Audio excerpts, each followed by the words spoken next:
tie together the two elements of what today was about, and then also tell us something about what's happening on the 12th of October. Sure.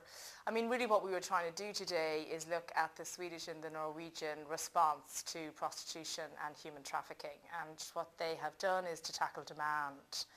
And I guess today the discussions really were with, politicians, the media, a whole range of audiences and organisations, specifically the police, on Garda Síochána. And really what our international guests and experts were doing was talking about their legislation and trying to tease out whether it would be applicable here.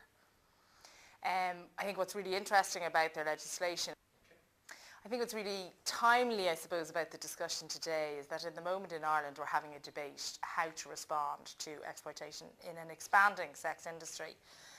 It's worth about between 180 million to 270 million. Do you legalise it and try and reduce harm to those that are in it, or do you criminalise it and say, actually, it's not okay to buy women and girls? And what was really clear from the discussions today, that if you only focus on the individual victim, then you have this debate about whether she chose it or didn't choose it. But actually what the Norwegians and the Swedes were saying is this is about organised crime. It's actually about a really seedy underworld, and she just happens to be a victim. But it's linked to gun running, it's linked to drugs, it's funding that whole area.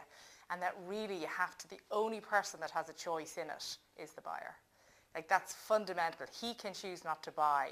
We can have a big debate about whether, poverty took away her choices, child abuse took away her choices, war took away her choices, or did she freely enter? We can talk about whether she's a chance to exit. If we really focus on her, our perspective is that there's really a lack of choice. But actually, regardless of your perspective, the one person that has a choice is the buyer.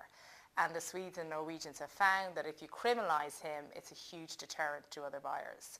And the impact of that is that you detract, the human traffickers aren't bothered going to Sweden and Norway anymore. It's too much hassle. It's decreased street prostitution, and it's stopped internet prostitution exploding.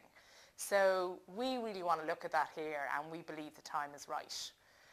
What's happening in Ireland at the moment is that there are a number of reports that are with the Minister for Justice for his consideration, whether the law could be implemented here, and recommendations from a delegation that went to Sweden last year.